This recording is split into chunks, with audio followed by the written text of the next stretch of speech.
Bonjour à tous et bienvenue au webinaire sur mon espace santé.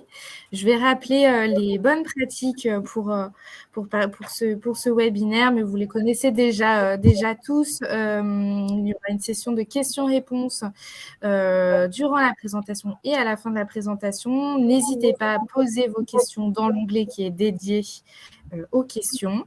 Voilà, il y aura un replay et le support de présentation sera disponible dans les prochains jours sur eSanté.gouv. Voilà, et en attendant, Anne, Thomas et Nathalie, je vous laisse la main. Merci beaucoup Manon, bonjour à tous, ravie de vous retrouver pour ce webinaire autour de mon espace santé. Donc on va porter à plusieurs voix. Je vais revenir notamment sur les actualités de mon espace santé et puis Thomas vous fera un focus sur le catalogue de services et notamment le processus de référencement en lien avec l'outil Convergence. Et Nathalie reviendra sur le service EcoScore des applis de santé, donc totalement là aussi en lien avec le processus de référencement et puis on répondra à vos questions. Alors, si on est un petit peu pris par le temps, on fera en sorte de répondre notamment dans l'onglet questions. Essayez de bien y mettre vos questions et pas dans le chat. Je sais que souvent, comme il y a 2 onglets dans Livestorm, c'est pas forcément évident. Et notamment, moi, j'irai compléter avec mes réponses voilà, dès la fin de mon intervention. Donc, pour ne pas perdre de temps, je pense que vous êtes déjà en tout cas bien au fait des fonctionnalités de mon espace santé. Jusqu'à il y a très peu de temps, on avait 2 principales fonctionnalités, le dossier médical avec notamment la brique historique du DMP upgradé du profil médical qui voilà, permet à l'usager patient de tracer un certain nombre d'éléments, ses antécédents, ses allergies, ses mesures de données de santé. Et du coup, on pourra y revenir du coup autant de liens possibles demain avec les applications du catalogue de services. Et la messagerie citoyenne, donc la messagerie sécurisée de mon espace santé, qui va permettre des échanges entre professionnels qui disposent d'une EMS santé et mon espace santé. Et puis depuis le 3 novembre, donc, a été annoncée l'ouverture du catalogue de services sur lequel donc reviendra Thomas. En 2023, la dernière fonctionnalité qui viendra rejoindre le dispositif, c'est l'agenda de santé. Et il y a évidemment une logique à avoir cet ordre dans le déploiement des fonctionnalités, puisque là, on avait voilà, besoin que le catalogue soit déjà en service. Ensuite, envisager l'arrivée des applications avec synchronisation de données pour justement ouvrir l'agenda et permettre aux usagers d'avoir des outils à disposition de prise de rendez-vous et pouvoir avoir une vue globale, synchroniser l'ensemble de leurs rendez-vous sur une vue globale sur l'agenda de mon espace santé. Donc, évidemment, on vous tiendra au courant de la suite à ce niveau-là. Quelques chiffres qui ont été partagés justement au moment de l'annonce de l'ouverture du catalogue. On a 69 millions de bénéficiaires donc du régime assurance maladie qui ont été informés par email ou par courrier de la création automatique prochaine de leur profil en espace santé. Donc, vous voyez, on a quand même, je dirais, les 3/4 de la population qu'on a pu toucher par email. On a à date moins de 2% de personnes qui ont exercé leur droit d'opposition à la création. Donc, du coup, on a actuellement, et c'est extrêmement significatif, plus de 98% des Français qui ont, grâce au processus de création automatique sauf opposition, un profil Mon Espace Santé créé, et donc autant de possibilités pour les structures, les professionnels, et grâce à vos outils, d'alimenter massivement le DMP, et donc ainsi avoir des dossiers médicaux les plus complets possibles pour la prise en charge du patient. C'est donc 7,2 millions d'usagers qui ont déjà activé le service. Donc, comme vous l'avez en tête, on a créé massivement les profils Mon Espace Santé.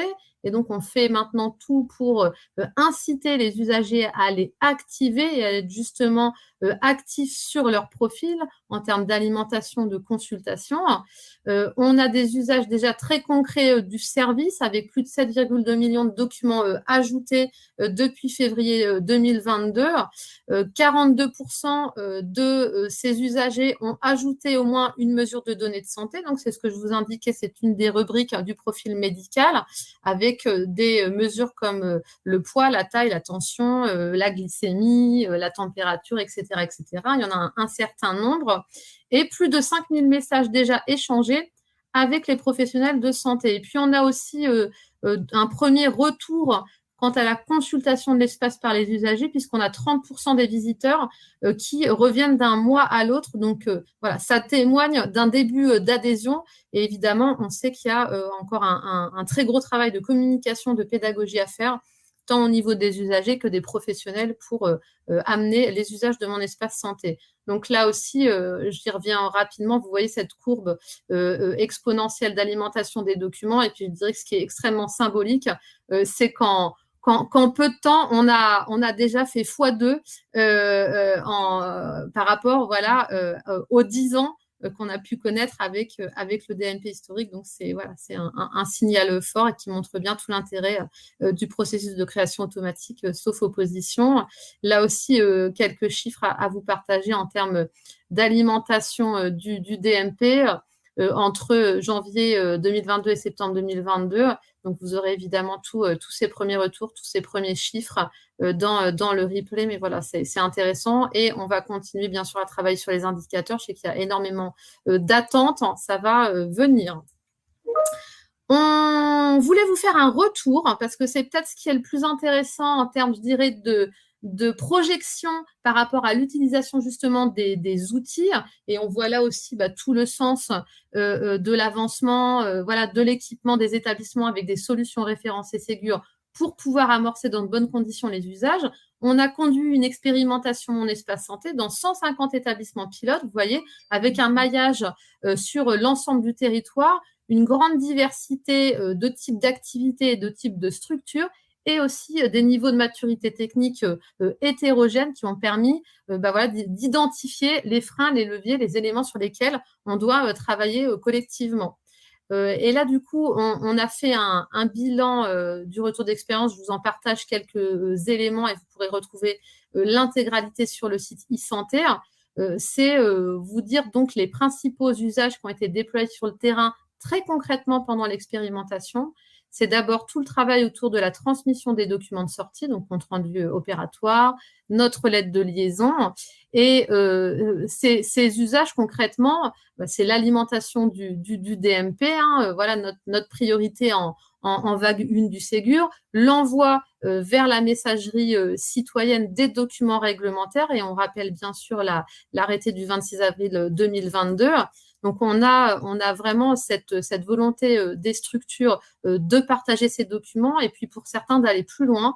Et donc, certains ont déjà commencé à mettre en place l'envoi d'informations complémentaires avec notamment les projets thérapeutiques, les plans personnalisés de soins, toute la traçabilité des dispositifs médicaux implantés. Et là aussi, ce qui est intéressant, c'est de voir quelle méthode a été adoptée par les structures. Il y a d'abord eu une présentation en commission médicale d'établissement. Donc ça, c'est quelque chose qu'on va retrouver très régulièrement et ça montre bien l'importance d'avoir des équipes pluridisciplinaires dans les structures pour que ça fonctionne. Ces équipes pluridisciplinaires qui, évidemment, se mettront en lien avec les éditeurs aussi pour la mise en place de certains éléments techniques, comme on le mentionne ici, notamment voilà, le paramétrage qu'on va avoir d'un certain nombre de documents pour voilà, faire au maximum de l'automatisation des envois. Et puis, donc, travailler sur les liens entre les dossiers patients et les plateformes d'intermédiation quand c'est possible. L'organisation des équipes, on a vu qu'on s'était vraiment appuyé notamment sur le pilier secrétariat. C'est un pilier essentiel qui va être vraiment au cœur de l'interaction entre les patients et les professionnels. Et puis, des premiers gains identifiés par les structures et remontés par les patients qui ont été embarqués dans l'expert. Et c'est vraiment voilà, rendre acteur principal de sa prise en charge le patient. Donc là aussi, par voilà, cette gestion, cette je dirais, synchronisation de l'ensemble des documents dans un point d'entrée unique. Et puis, côté établissement, encore une fois, au niveau des piliers secrétariat, moins d'appels, moins de sollicitations, voilà, du fait qu'on puisse mettre à disposition, là aussi rapidement et dans un espace sécurisé, les documents de sortie. Les autres grands usages, c'est les usages médico-administratifs. Donc là aussi, vous allez voir, ça fait totalement écho à ce qu'on peut envisager avec certaines applications qui entreraient dans le catalogue, tout ce qui est portail patient, plateforme de préadmission. Donc, c'est des usages préexistants au sein des établissements qui génèrent souvent beaucoup de papier. Et donc là, c'est vraiment un objectif pour les établissements de dématérialiser en toute sécurité ces usages, c'est l'envoi des convocations, des rappels de rendez-vous. Là encore, on a des structures qui ont doublé le dispositif. Ils ont souvent un dispositif de rappel par SMS, mais en le doublant avec des envois à la messagerie citoyenne, là encore, ils ont beaucoup moins de rappels au niveau des secrétariats. L'envoi des consignes préopératoires, des questionnaires de satisfaction. Donc là, il y a beaucoup de sites qui maintenant poussent un lien cliquable au sein de la messagerie citoyenne pour avoir un meilleur taux de retour en termes de satisfaction patient. Et puis, l'envoi aussi des dossiers médicaux suite à une demande de patient. Donc ça, c'est un cas d'usage qu'on n'avait pas eu lors de la première expérimentation, qui est beaucoup revenu et qui, au cours des témoignages, a embarqué un certain nombre de structures. Voilà, c'est vraiment toutes les demandes de dossiers patients que peuvent faire les usagers, qui sont du coup source de grosses productions documentaires. Et donc là, ces demandes, ces allers-retours peuvent se faire de manière sécurisée entre MS Santé et la messagerie citoyenne. Donc là aussi, on a embarqué fortement les personnels administratifs et médico-administratifs. Il y a tout un travail à mettre en œuvre autour des boîtes aux lettres MS Santé, donc de bien identifier quelle boîte aux lettres MS Santé va être adaptée au parcours et au cas d'usage envisagé par l'établissement. Donc c'est une vraie réflexion, et là aussi l'accompagnement éditeur a tout son sens. Et puis bien sûr l'organisation des équipes. Donc, je ne reviens pas sur les gains, on retrouve un petit peu les mêmes sur les accès facilités et la sécurisation du partage. Et puis, ce n'est pas anodin non plus, il y a eu des aspects justement liés à toute la démarche RSE des établissements, avec du coup la production de moins de papier. Pas des moindres, le parcours, je dirais peut-être le plus stimulant, c'est les usages de suivi médical et les interactions envisagées entre les professionnels et les patients. Donc là aussi, on a vu que ce qui fonctionne bien, qui apporte de la valeur ajoutée et côté PS et côté patient, c'est tout le suivi des maladies chroniques, toutes les prises en charge qui nécessitent aujourd'hui de nombreux allers-retours entre le professionnel et le patient, des partages de résultats et du coup des besoins de revoir les traitements rapidement. Ça peut se faire par du coup un partage d'ordonnances au travers de la messagerie citoyenne.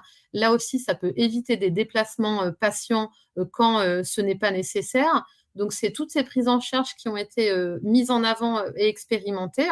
Dans un autre registre, on a des parcours qui fonctionnent extrêmement bien, comme le suivi de grossesse. Certains sont allés jusqu'au retour au domicile de la maman et du bébé. Donc, on voit bien là toute la dimension carnet de santé que prend mon espace santé.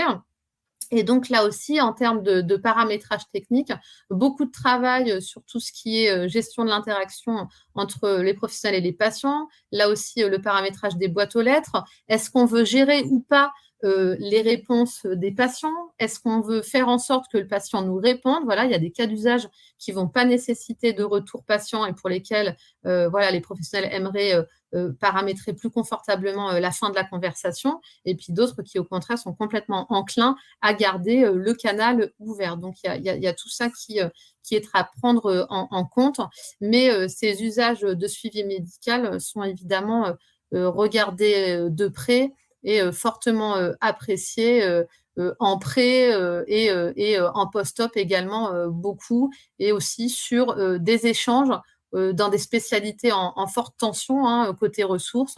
On pense notamment à la dermatologie et à toutes les situations de prise en charge en urgence. Donc, je passe très vite là-dessus. Je pense que vous l'avez tous en visibilité. Évidemment, dans les grands prérequis qui sont beaucoup revenus, c'est toute la gestion de l'INS, largement la gestion de l'identité-vigilance dans les structures. Donc ça, c'est présent dans toutes les têtes, je dirais, au sein des structures, mais il y a encore un besoin fort d'accompagnement. D'anticiper un certain nombre de travaux techniques. Donc là aussi, vous verrez les grandes recommandations qui sont sorties de l'expérimentation, et bien sûr, toujours ce lien à privilégier entre l'équipe projet de la structure et son éditeur pour un certain nombre de travaux dont il est recommandé vraiment d'anticiper au maximum pour amorcer les usages. Les évolutions de mon espace santé disponibles. Donc, il y a Mon histoire de santé, c'est le nouveau nom de la rubrique remboursement de l'assurance maladie. Là aussi, ça offre un cas d'usage extrêmement utile. On a beaucoup de retours de professionnels qui uniquement déjà par le biais de la possibilité de pouvoir consulter cet aspect, vont avoir des informations très intéressantes concernant le patient. On a des patients qui ne sont pas capables de dire quel traitement ils prennent, quels examens ils ont eus. Et voilà, cette rubrique peut ouvrir déjà un premier champ d'information. La possibilité d'un classement personnalisé des documents de santé dans le dossier médical, une gestion simplifiée de la confidentialité du profil.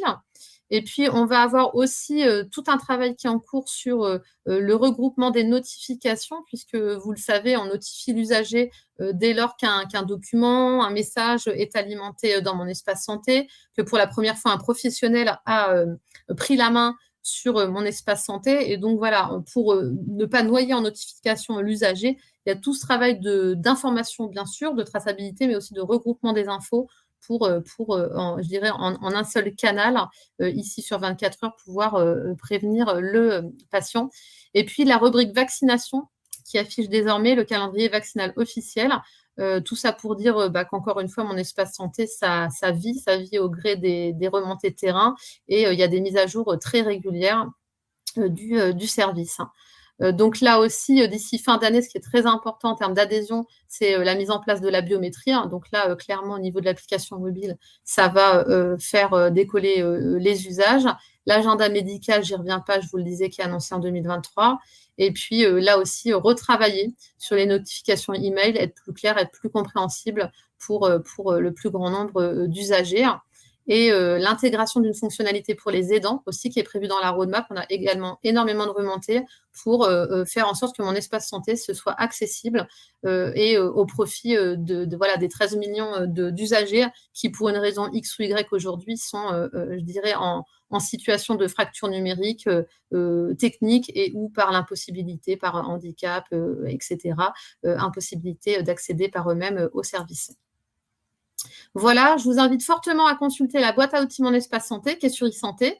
On l'alimente très régulièrement. Il y a vraiment des informations qui sont hyper utiles, bien sûr pour les structures, mais je dirais pour les éditeurs, pour bien comprendre le service, pour bien comprendre quelles sont les possibilités d'alimentation, de consultation. Et là aussi, voilà, c'est vraiment, je pense, très important de l'avoir en regard dans vos interactions avec les structures.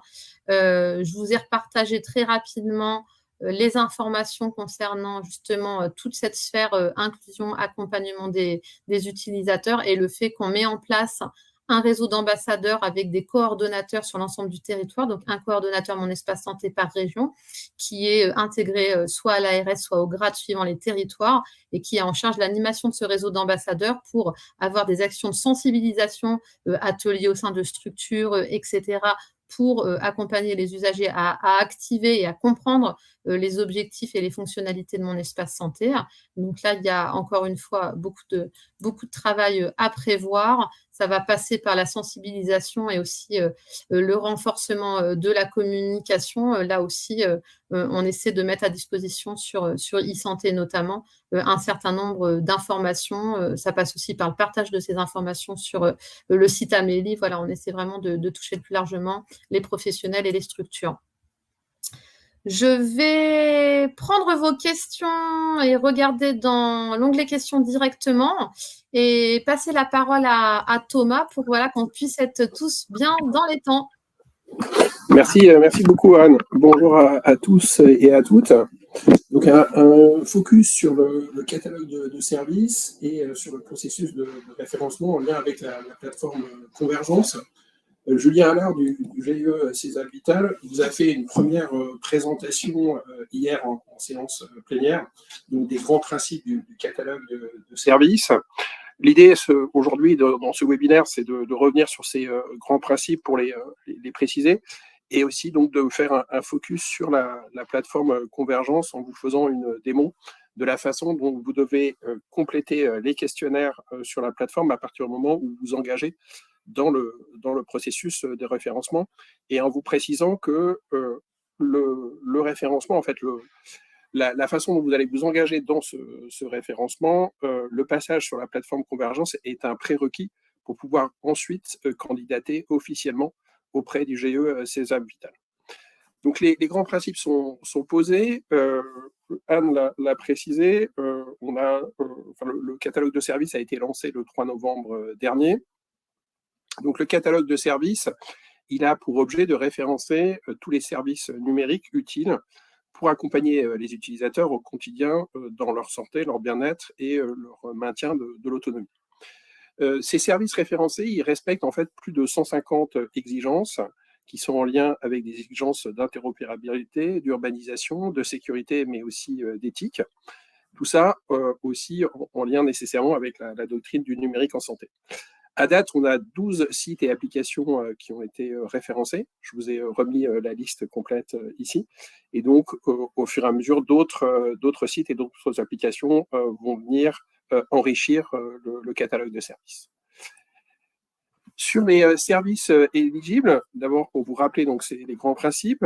Les services numériques qui sont éligibles au catalogue de services doivent s'adresser nécessairement aux usagers, patients et citoyens, être édités par des acteurs publics ou privés et être situés dans les secteurs sanitaires, santé et bien-être, médico-social et social.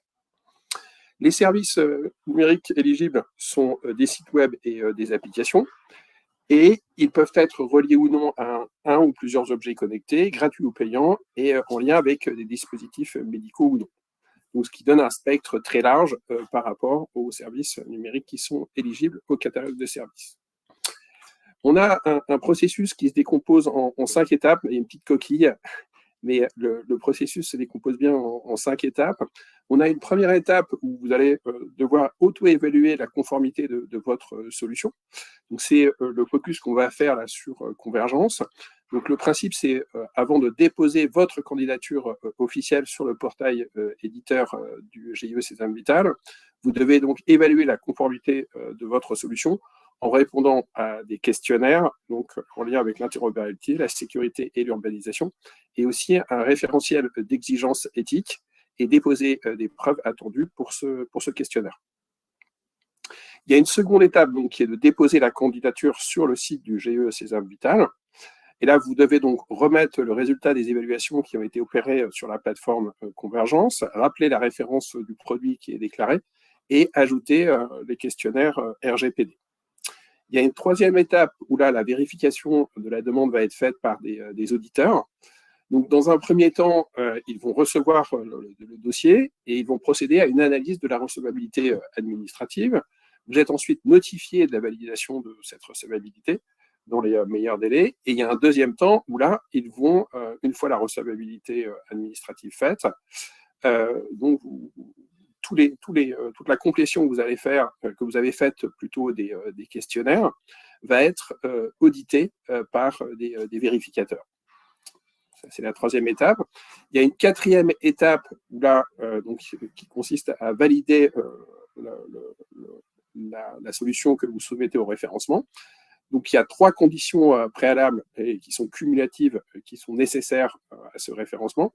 Avoir forcément un avis favorable de la commission qui se réunit, faire de tests de raccordement réussis, mais on le verra, ça c'est pour les applications qui vont échanger des données avec mon espace santé, et ensuite donc une notification de la décision qui est faite par le ministre chargé de la Santé. Et une 5e étape où là vous êtes officiellement référencé, et donc vous êtes ajouté au catalogue de services et sur la page correspondante et la rubrique correspondante sur mon espace santé, comme on l'a vu. Donc, les 5 étapes que j'ai décrites, on va revenir donc sur l'étape qui nous intéresse aujourd'hui, qui concerne la plateforme Convergence. Pour vous préciser les choses concernant Convergence, en fait, cette plateforme, elle repose, elle offre 3 services essentiels. Un service d'évaluation de la maturité de vos solutions à la doctrine du numérique, un service d'évaluation de la conformité de vos solutions aux dispositifs, pour la certification des dispositifs médicaux numériques, et le service d'évaluation de la conformité de vos solutions pour engager un référencement au catalogue de services de mon espace santé. Donc, on va voir que c'est ce qui nous intéresse aujourd'hui sur la plateforme. Cette plateforme, on l'a refondue, on a sorti une nouvelle version à la mi-mai.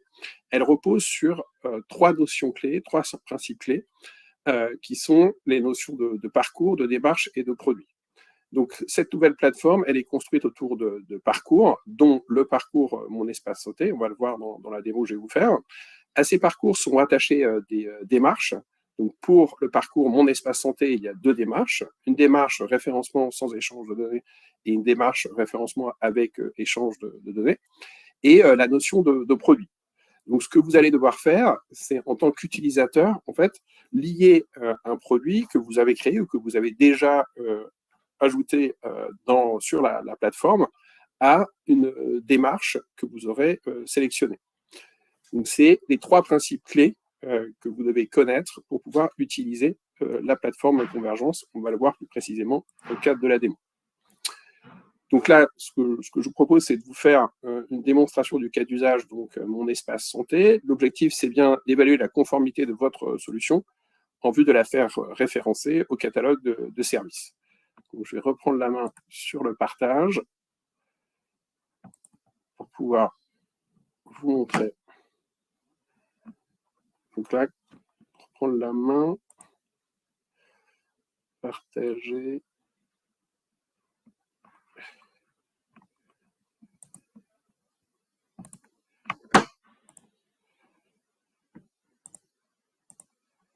Est-ce que vous voyez mon écran?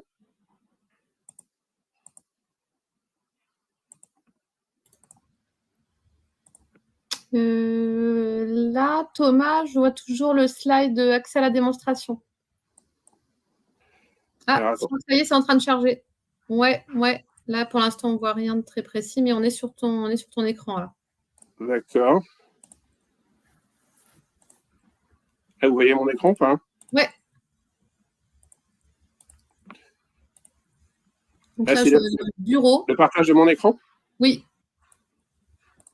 D'accord. Et là, je vois bien qu'on est sur la plateforme Convergence, ça y est. Ok, merci beaucoup. Merci Anne. Donc là, je vais me connecter avec un compte test à la plateforme Convergence. J'arrive sur la page d'accueil.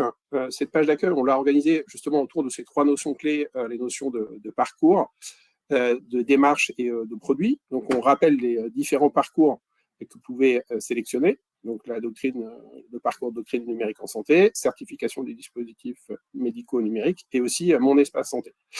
À la suite, on a la liste des démarches dans lesquelles vous vous êtes engagé et les produits que vous avez créés.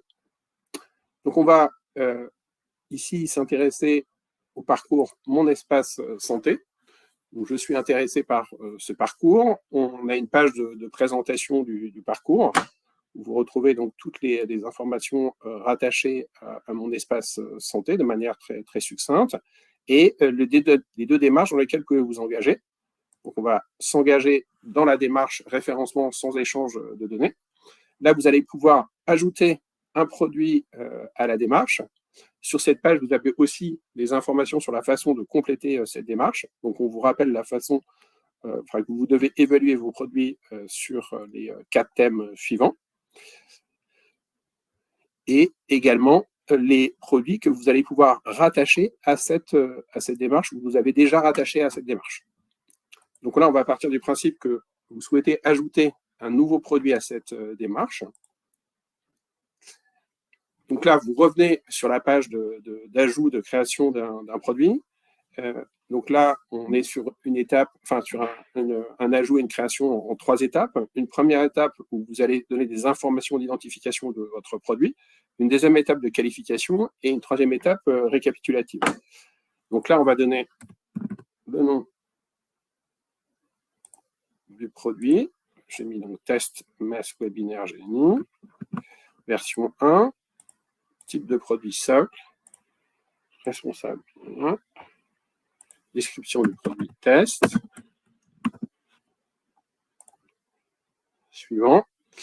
Là, donc, vous arrivez sur l'étape de qualification. On vous pose un certain nombre de questions, et notamment une question sur est-ce que vous allez faire référencer votre produit au catalogue de services. Donc là, forcément, vous indiquez que vous allez le faire. Vous pouvez aussi indiquer si il y a des données qui seront consommées ou qui alimenteront Mon Espace Santé. Donc là, on va indiquer que vous allez consommer, plus d'autres questions de qualification. Je ne détaille pas ici. Je passe rapidement sur ces questions. Et donc là, je suis à la deuxième étape. Après, donc il reste une question obligatoire, donc c'est qui concerne les données hébergées. Sont-elles des données de santé à caractère personnel? Là, par souci de rapidité, on va indiquer non. Et les autres informations à renseigner n'ont pas de caractère obligatoire. Je passe rapidement dessus. On arrive à une étape suivante où là aussi on est sur en fait des indications sur le périmètre fonctionnel du produit que vous avez ajouté, qui n'ont pas de caractère obligatoire. Et on arrive à la page récapitulative où là donc vous avez des informations, les informations que vous avez renseignées en lien avec l'identification du produit et toute la qualification qui est faite, qui en a été faite. Donc ça, je valide.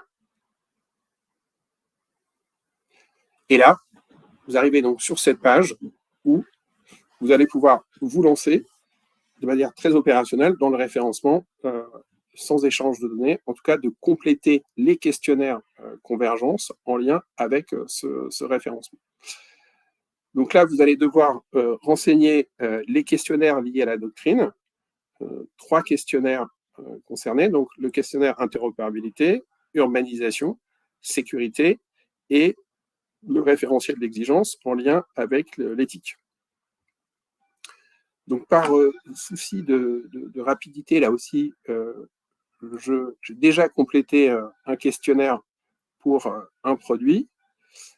Donc, c'est celui-ci.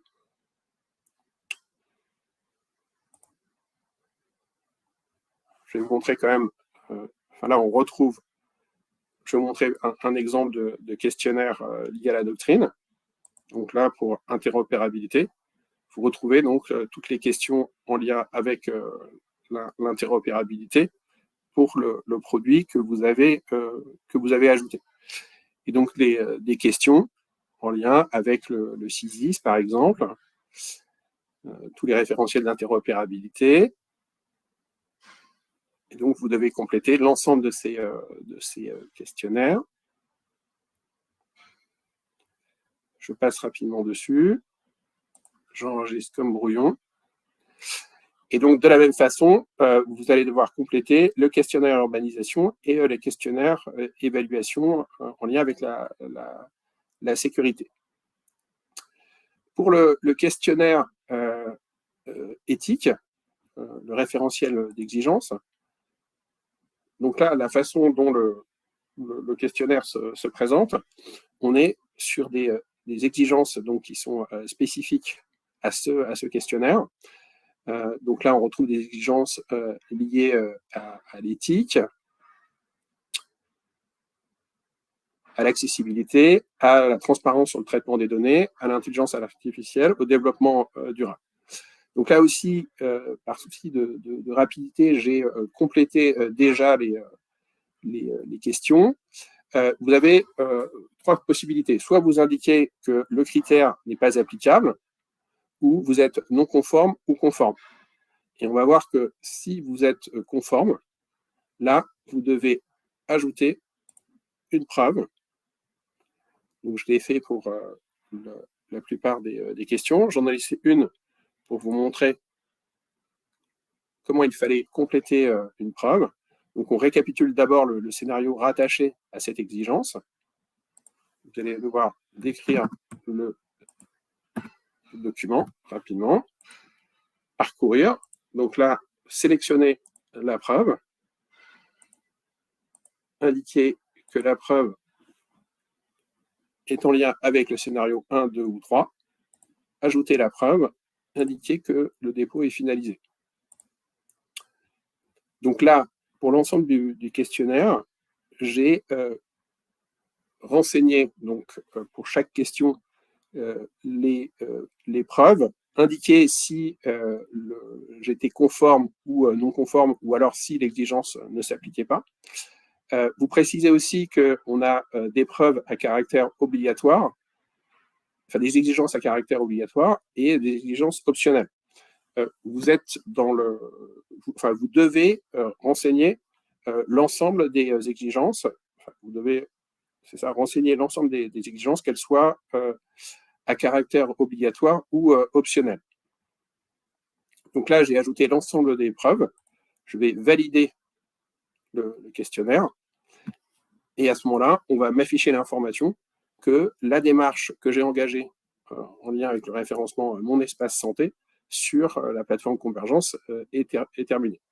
Vous allez pouvoir télécharger vos résultats.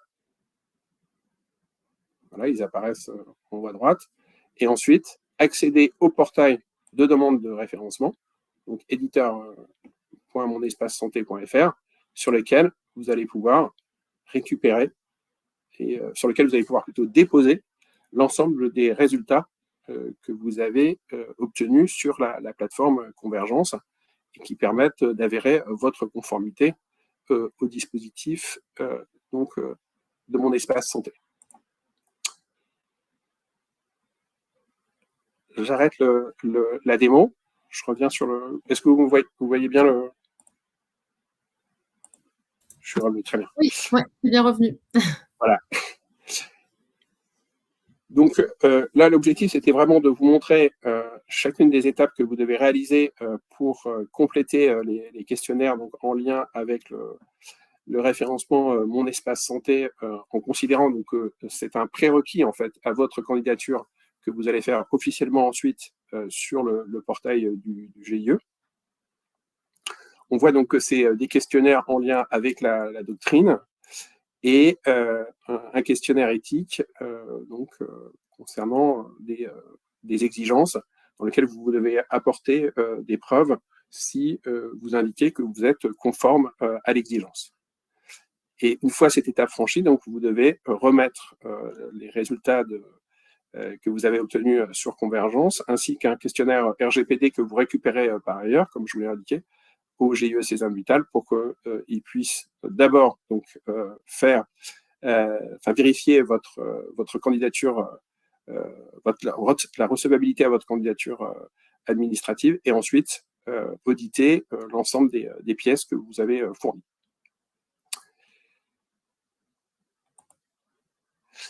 Je termine par l'accompagnement que l'on vous propose au niveau de Convergence. Donc, il y a 2 niveaux d'accompagnement.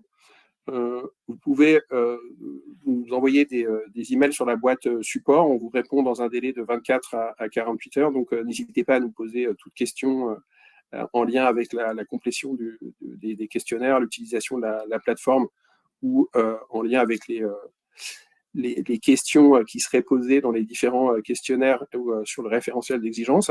Et puis, on va mettre aussi en place le principe de session de questions-réponses une fois par mois pour vous permettre de nous poser toutes les questions, donc encore une fois en lien avec la complétion de ces questionnaires sur la plateforme.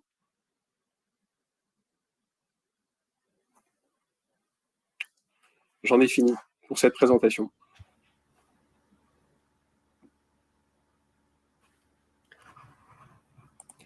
Est-ce qu'il y a des questions, des retours, des demandes de précision? Oui, j'ai vu Thomas, il y a une question qui est revenue sur la partie référencement en marque blanche, où du coup il y a des personnes qui demandent si c'est déjà possible et comment compléter. Oui, tout à fait. Alors, le référencement en marque blanche, en fait, au moment où vous allez créer votre produit, vous allez indiquer que c'est un référencement en marque blanche. Donc, peut-être, je peux prendre le contact de la personne et lui indiquer très précisément comment il doit procéder sur la plateforme pour faire ce référencement. Ouais, et chacune des étapes qu'il doit respecter pour le faire. Et alors, la question facile, est-il prévu une simplification de tout ce parcours qui est lourd? Ah. Alors, on a essayé de le faire le plus simple et le plus facile possible. Ce qu'il faut bien comprendre, c'est qu'on est sur des questionnaires métiers qui relèvent d'une certaine complexité. Donc, on est bien sur le principe que vous devez compléter en fait des questionnaires avec la doctrine du numérique en santé et des questionnaires qui sont spécifiques en plus à ce référencement Mon Espace Santé. Donc là, un questionnaire éthique aujourd'hui et il y aura aussi un questionnaire sécurité qui viendra dans un second temps, a priori début année 2023. mais on peut toujours travailler en co-construction avec les éditeurs pour simplifier le parcours et vous permettre de vous engager dans ces dispositifs de la façon la plus appropriée possible. Mais il n'en reste pas moins qu'on est sur des questionnaires métiers qui relèvent d'une certaine complexité. Et donc, il faut aussi nécessairement avoir appréhendé préalablement la doctrine du numérique en santé pour pouvoir répondre à toutes ces questions. Vous êtes aussi accompagné en dehors des équipes Convergence par les équipes du GIE Sésame Vital à chacune des étapes de la complétion des questionnaires, que ce soit sur Convergence, vous pouvez aussi les solliciter, mais aussi au moment où vous aurez déposé l'ensemble des pièces et où elles seront auditées, vous aurez des interactions avec les équipes concernées. Eh ben, je vois pas d'autres questions pour l'instant. Ok, merci Anne. Merci Thomas. Du coup, je vais peut-être prendre la suite. Bonjour à tous, je suis Nathalie Baudinière et je travaille à l'ANS sur un certain nombre de sujets, dont les sujets d'éco-score et de responsabilité environnementale du numérique en santé. Alors, on a souhaité vous proposer un petit focus sur le service EcoScore dans le cadre de ce webinaire sur Mon Espace Santé et sur Convergence, puisque l'utilisation de l'EcoScore est un des critères éthiques pour référencer son application dans le catalogue de services Mon Espace Santé. Et comme Thomas vous l'a montré tout à l'heure, parmi le référentiel éthique, il y a une question sur l'EcoScore. Donc, pour avoir une vision globale de la démarche d'inscription de l'application dans Mon Espace Santé, il est important de voir l'EcoScore. Donc, je vais vous en parler pendant quelques minutes. Et puis, s'il nous reste un peu de temps, je vous ferai également une démonstration si vous le souhaitez. Alors, on va commencer rapidement. Je propose quelque chose d'assez rapide qui est organisé comme ça. Déjà, pourquoi un EcoScore? Pourquoi on a souhaité proposer cet outil comme un des critères de référencement dans Mon Espace Santé. Je parlerai un petit peu des principes de l'EcoScore. On verra en quoi consiste l'utilisation en pratique de ce service pour calculer l'empreinte environnementale de son application de santé. Et puis, comment les résultats qui sont fournis par ce service EcoScore peuvent vous aider dans une démarche de réduction de l'empreinte environnementale de votre application ou dans des démarches RSE au sens large. Et puis, on terminera, comme l'ont fait Thomas et Anne, par l'accompagnement qui est proposé autour de ce service et comment vous pouvez obtenir un petit peu plus d'aide. Déjà, un petit mot sur pourquoi on en est arrivé à proposer cet EcoScore. Alors, on n'a pas beaucoup de chiffres sur l'impact environnemental du numérique en santé en particulier. On en a un petit peu. On a des chiffres, on a une vision assez partielle aujourd'hui. Tout ce qui est impact du numérique est relativement documenté, notamment par un certain nombre de think tanks et de sociétés, d'associations qui se penchent sur ces questions. Et on a notamment le Shift Project qui nous dit que le numérique serait responsable d'environ 3,5% des émissions de gaz à effet de serre au niveau mondial. Ce même Shift Project nous renseigne sur l'impact, toujours au niveau émissions de gaz à effet de serre, du secteur de la santé. On peut imaginer, mais ce n'est pas si simple que ça, qu'à l'intersection, on a l'impact du numérique en santé. En tout cas, ce qu'on sait, c'est que l'impact du numérique prend une part de plus en plus importante chaque année. On a même un chiffre là, qui est donné par l'ADEME et l'ARCEP de plus de 60% d'ici 2040 d'augmentation.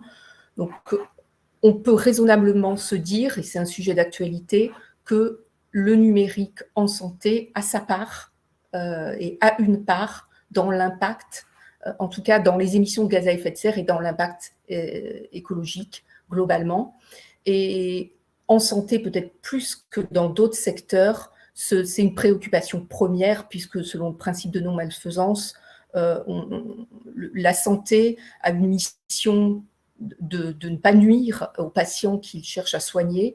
Donc, ce sujet est incontournable. On le sait de plus en plus. Et puis, malheureusement, l'actualité avec la sobriété énergétique nous dit aussi que c'est une préoccupation première. Donc, que ce soit pour des raisons écologiques ou pour des raisons d'efficacité énergétique qui se rejoignent et finalement qui passent par les mêmes démarches, on ne peut ignorer ces questions-là. Et c'est pour ça que la DNS et l'ANS se sont engagés dans la promotion d'un numérique plus éco-responsable et proposent un certain nombre de référentiels, un cadre éthique, on l'a vu tout à l'heure avec les questions le référentiel que Thomas a évoqué, et parmi ce cadre éthique, il y a un volet de responsabilité environnementale et qui est amené donc à être opposable. Et on le voit aujourd'hui avec ces référentiels d'éco-responsabilité du numérique dans le cadre du référencement dans mon espace santé. Alors, par rapport à ces questions, pour répondre à cette problématique, il y a un certain nombre d'actions qui ont été définies dans le cadre d'une feuille de route d'un groupe de travail sur l'éco-responsabilité du numérique en santé.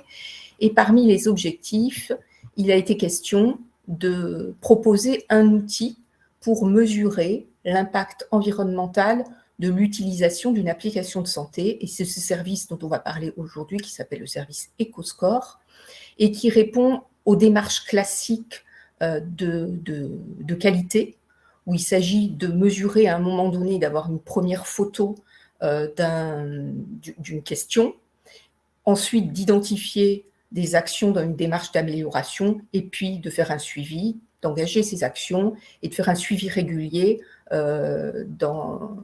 pour s'améliorer. Donc, dans ce cadre-là, sur ce principe de démarche qualité, on propose ce service EcoScore qui vous permet d'avoir une première photo de l'impact environnemental de l'utilisation de votre application, et puis qui vous permet à chaque nouvelle version, chaque release ou évolution de votre service, de pouvoir calculer à nouveau l'EcoScore et d'avoir comme ça une idée de son évolution au fur et à mesure que vous pourrez mener des actions pour l'améliorer si vous souhaitez rentrer dans cette démarche. Donc, c'est de ces idées-là et de ces principes qu'est né le service EcoScore, qui est donc un des critères de référencement d'une application dans mon espace santé. Je vous le montrerai tout à l'heure. Ici, on en a une petite copie d'écran, mais on fera une petite démonstration tout à l'heure un peu plus poussée. Avant ça, je vous propose de vous parler de quelques principes de ce service EcoScore, déjà sur des éléments de méthode. Ce service EcoScore, il va s'appuyer sur des principes d'analyse de cycle de vie qui sont compatibles avec les normes ISO 14040. Et il va prendre en compte l'ensemble, finalement, des impacts qui vont de la fabrication à l'utilisation des équipements qui sont impliqués dans l'utilisation de l'application, c'est-à-dire depuis le terminal que le patient a en main pour utiliser l'application, jusqu'aux serveurs qui rendent le service, en passant par les équipements réseau. Alors pour les équipements réseau, petit bémol, on ne prendra pas en compte la fabrication, l'impact lié à la fabrication de ces équipements réseau. Voilà. Ces impacts environnementaux, ils vont s'appuyer sur des mesures. Donc, et c'est un peu la particularité de ce service. Ils vont s'appuyer sur des mesures, donc des mesures d'énergie consommée, des mesures de données transférées, des mesures de performance, notamment. Donc, des mesures, alors je ne vois plus l'écran, je ne sais pas si vous le voyez. Non, tu as raison, Nathalie, je pense qu'il y a dû y avoir un petit mouvement. On a perdu l'écran. Et ça a dû bouger. Manon, je ne sais pas si tu nous entends. Est-ce que tu as la possibilité de remettre sur la présentation en principal? J'essaie de le faire moi. Est-ce que c'est mieux là, Nathalie? Oui, super, merci. C'est quand même plus sympa avec l'écran. Donc, j'étais en train de dire que le principe de cet EcoScore, c'est de s'appuyer sur des mesures qu'on va prendre, donc des mesures de performance, donc en gros, est-ce que l'application répond vite ou pas, les données qui sont transférées, le volume de données qui est transféré, et puis également l'énergie qui est consommée par le terminal.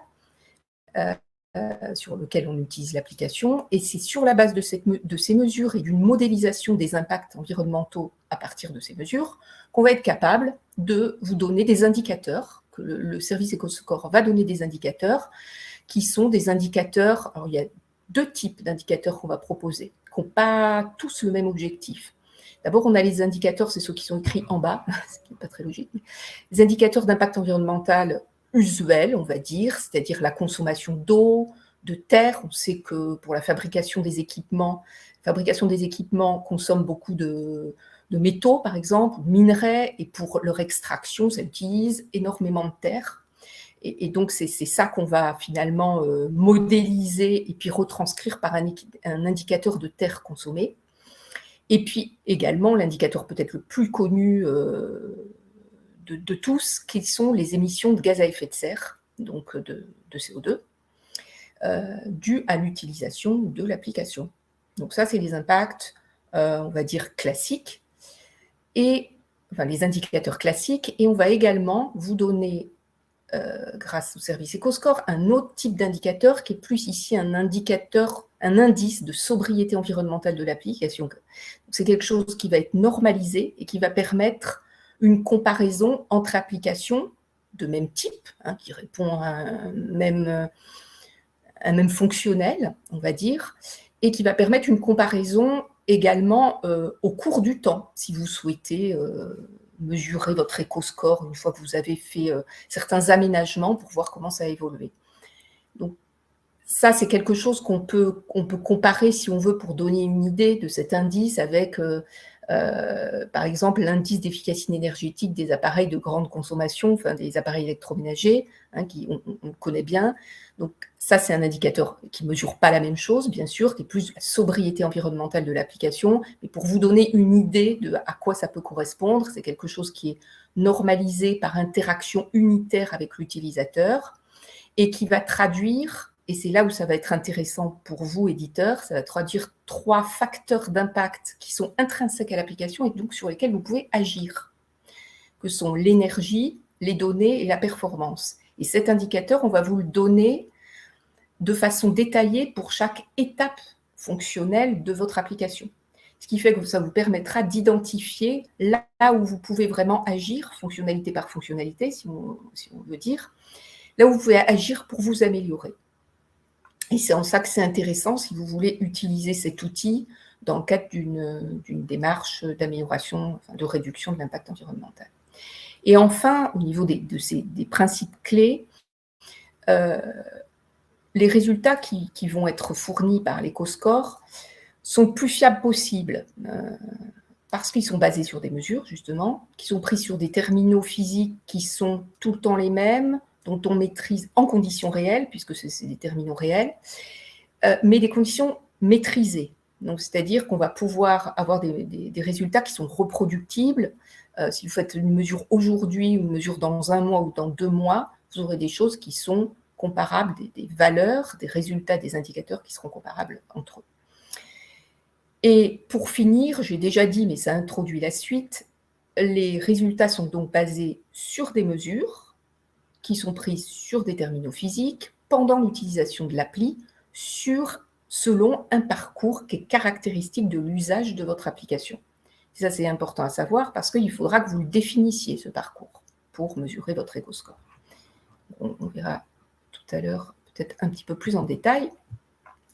Alors, en pratique, cet EcoScore, comment s'y prendre, à qui il est destiné et combien ça peut prendre de temps, c'est important de connaître ces informations-là.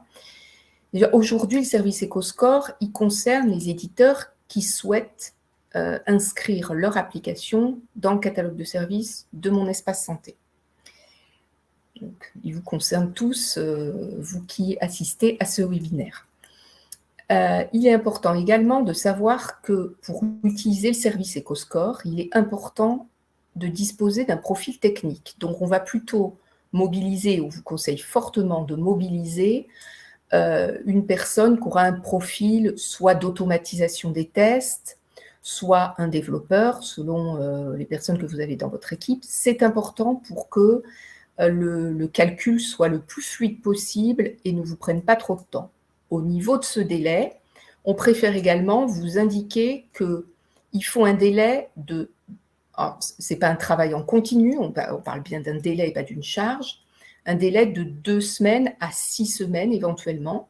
Donc, ça veut dire qu'il faut anticiper ce calcul de l'éco-score et l'utilisation de l'éco-score dès qu'on commence à travailler sur son référencement, le référencement de son application dans mon espace santé. Ça aussi, c'est important de ne pas se prendre la semaine avant de déposer sa candidature, parce que ça vous ferait perdre du temps. Alors, comment on peut expliquer ce délai? Comme je l'ai dit tout à l'heure, on va vous demander de définir un scénario d'utilisation de votre application, donc un parcours utilisateur dans les fonctionnalités de votre application. Donc, il est assez logique que la définition de ce parcours nécessite un petit peu d'échange entre vous, que la personne qui sera en charge de calculer l'éco-score peut-être discute avec les équipes fonctionnelles, chefs de produit, pour se mettre d'accord sur ce parcours. Ensuite, ce parcours, on va demander à la personne qui utilise l'éco-score de le décrire, et la description peut prendre un petit peu de temps également. Donc, il vaut mieux être bien conscient de ces délais dans sa démarche de dépôt de la candidature à mon espace santé.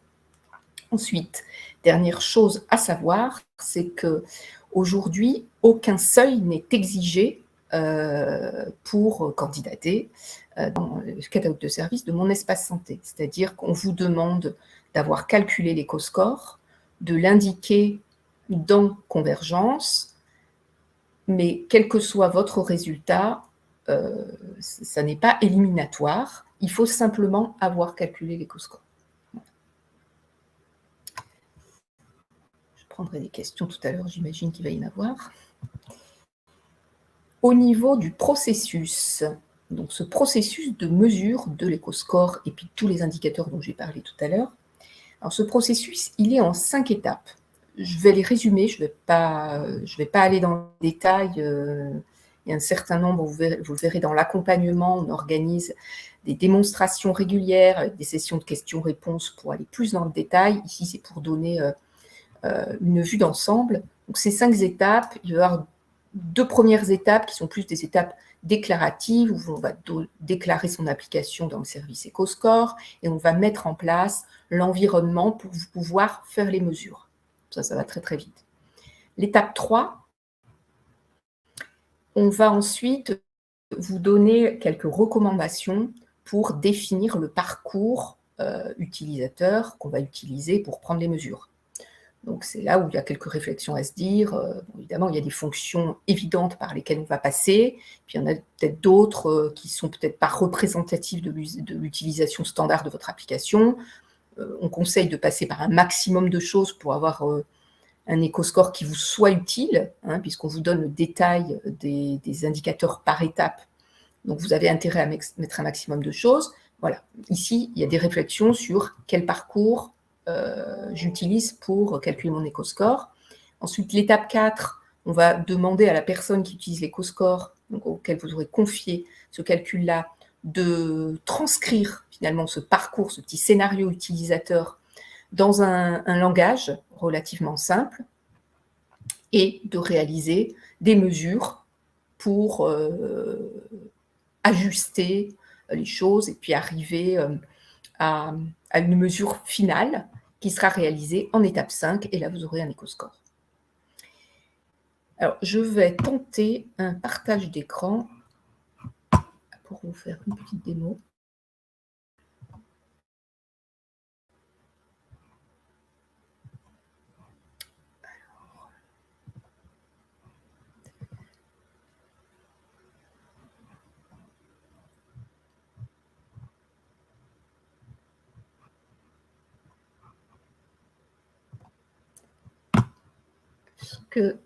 Voilà. Est-ce qu'on voit mon écran? Oui, là, on voit ton écran, Nathalie. Je te dis dès qu'on voit le... Dès que c'est... Ouais, mais en tout cas, là, on voit qu'il se passe quelque chose. D'accord.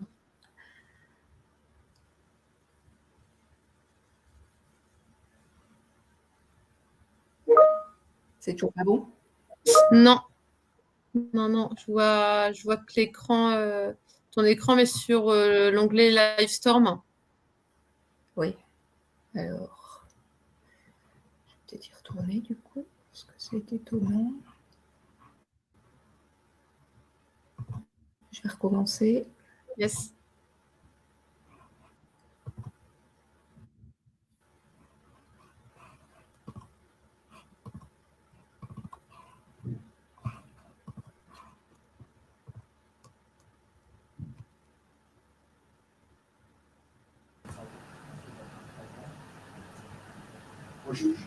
Ça marche mieux? Oui, Oui, là, c'est bon. Étape 2, Voilà. nickel. Exactement, ben merci. Voilà, donc là on est sur le service EcoScore. Le service EcoScore, il est assez simple. Il a un menu à gauche avec un bouton ici pour déclarer une nouvelle application pour laquelle vous voulez calculer l'EcoScore. Ici, dès que vous avez déclaré votre application, vous avez le processus qui vous est expliqué pas à pas et qui évolue en fonction des étapes que vous réalisez. Voilà, c'est quelque chose d'interactif qui commence en étape 1, ça reprend les étapes que je montrais tout à l'heure et qui va jusqu'à l'étape 5.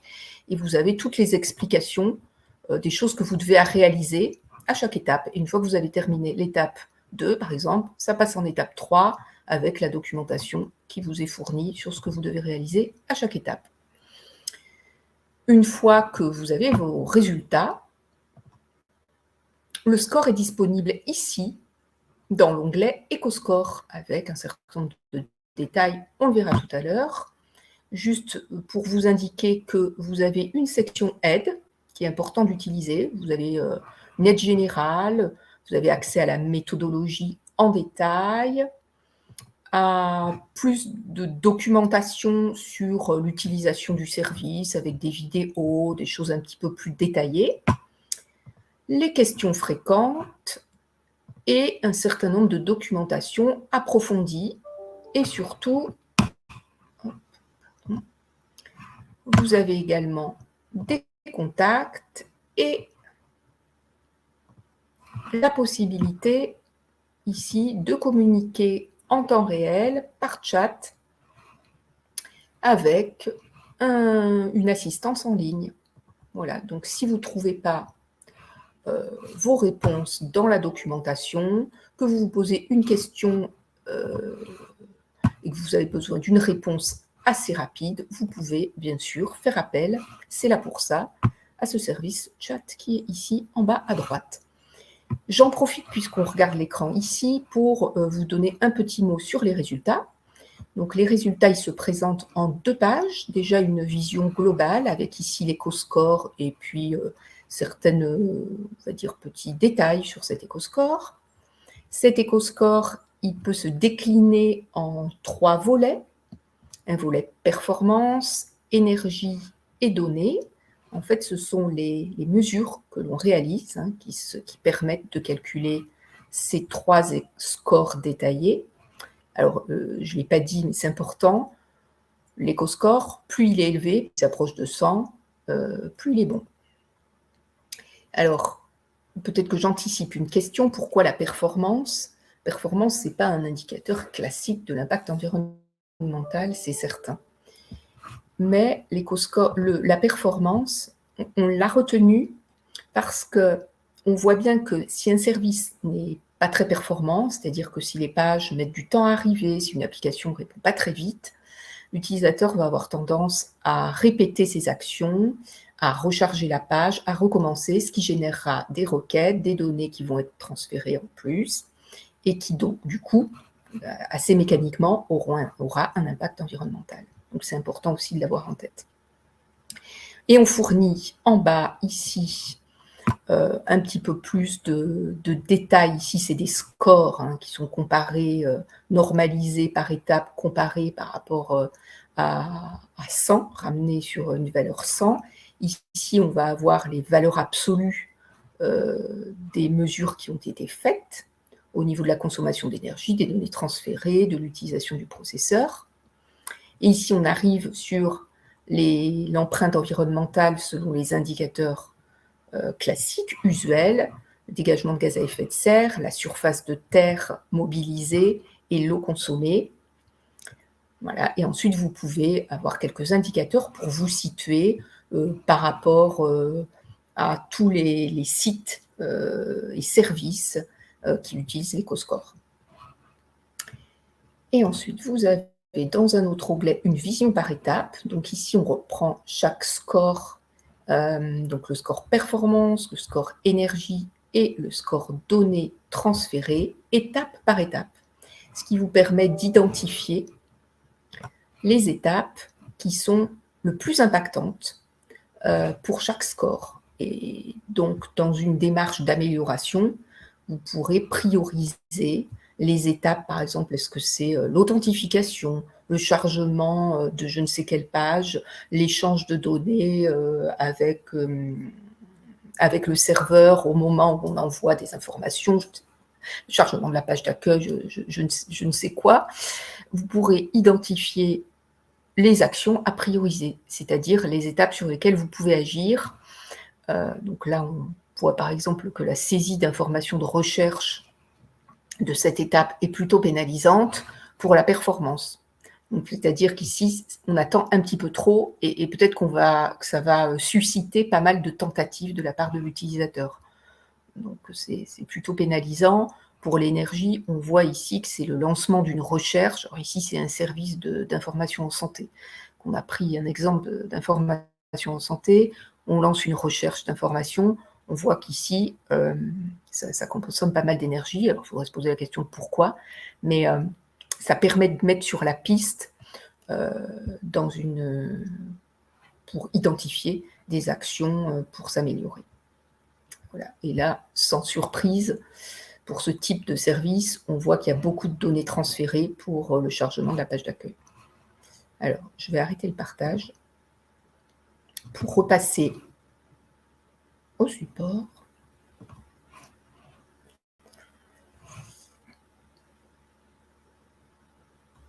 Merci.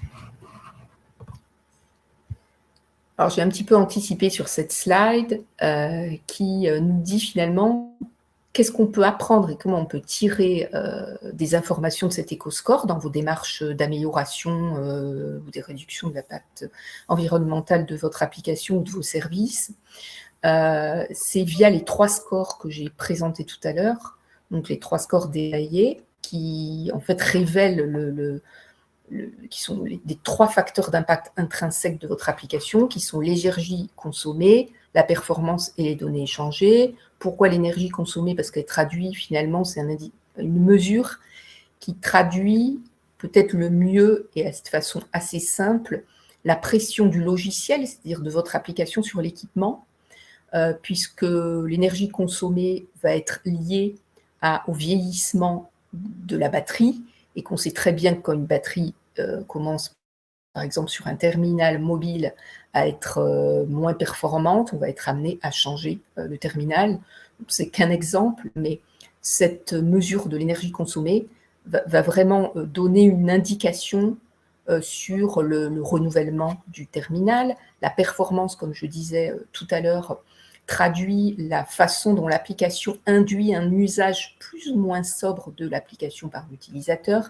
Et enfin, les données échangées, elles vont être liées elles vont permettre de calculer l'impact de l'utilisation de l'application sur les équipements réseau et serveurs. Donc avec ces 3 indicateurs, on a une idée déjà de la façon d'agir pour s'améliorer, puisque ces 3 indicateurs sont liés eux-mêmes, induisent eux-mêmes des impacts sur les différents équipements de la chaîne.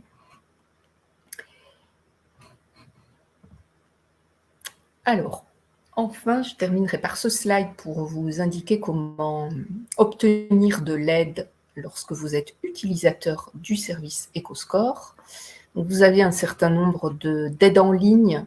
J'ai été très vite dans la démo, mais il y a un certain nombre d'aides en ligne, à la fois pour connaître la méthode,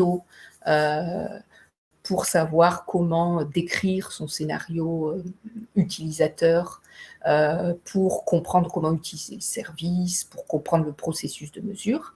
Et puis, comme je le disais, vous avez un petit support d'assistance en ligne qui est accessible par chat pendant les jours ouvrés.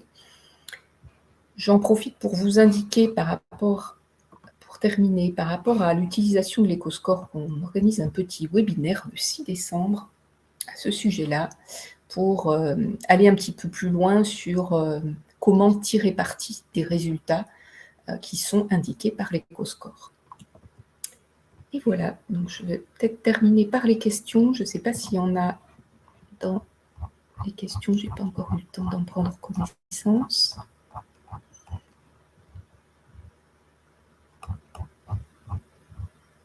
Je ne sais pas si Anne ou Manon, vous avez eu le temps de regarder un peu les questions qui peuvent se présenter.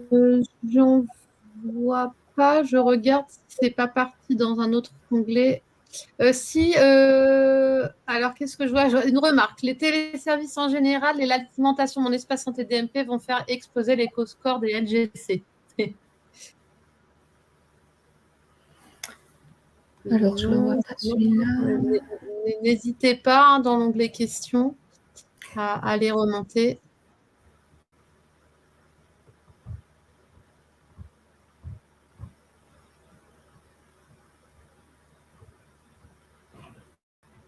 Tu l'as vu dans le chat, celui-là? Ah oui, les téléservices en général.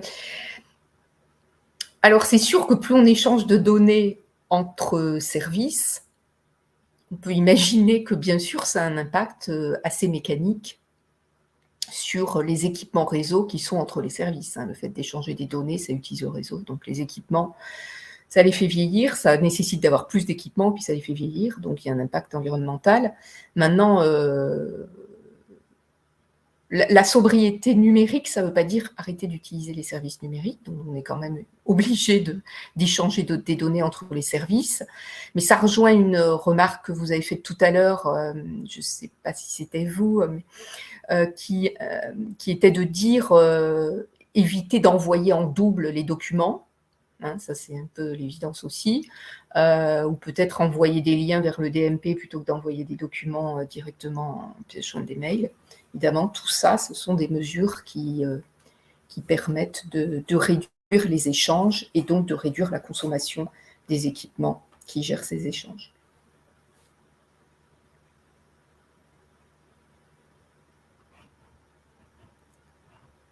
Est-ce qu'il y a d'autres questions ?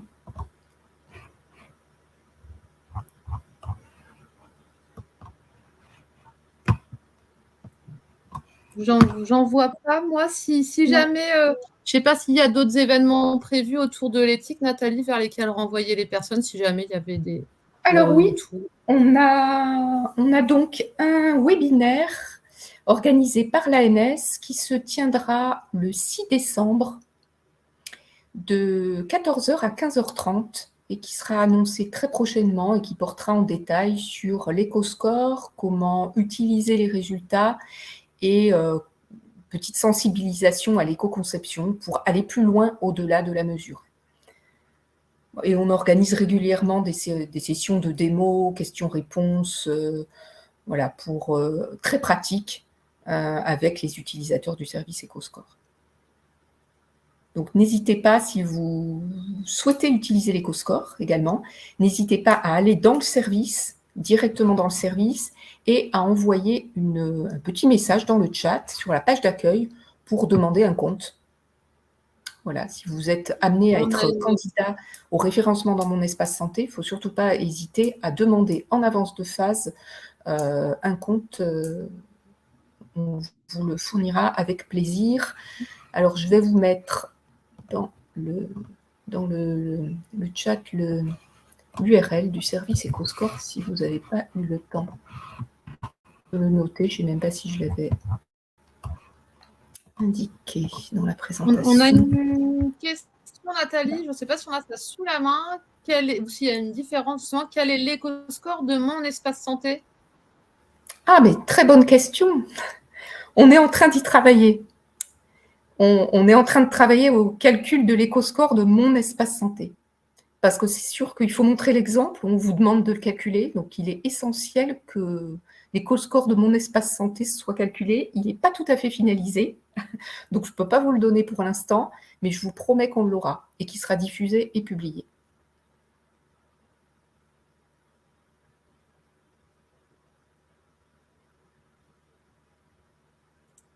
Ok, bah, je vois plus de questions. Il va nous rester à remercier tous les participants. Et comme indiqué, vous allez avoir le replay dès la fin de la séance. Merci Nathalie, merci Anne. En effet, les supports de présentation seront disponibles dans les prochains jours et le replay également. Je vous ai mis aussi dans le chat le webinaire dont Nathalie parlait sur l'EcoScore, justement, qui a lieu le 6 décembre prochain. Et en attendant, merci à vous pour la présentation et puis bonne fin de journée. Merci à tous, au revoir. Merci à tous. Au revoir.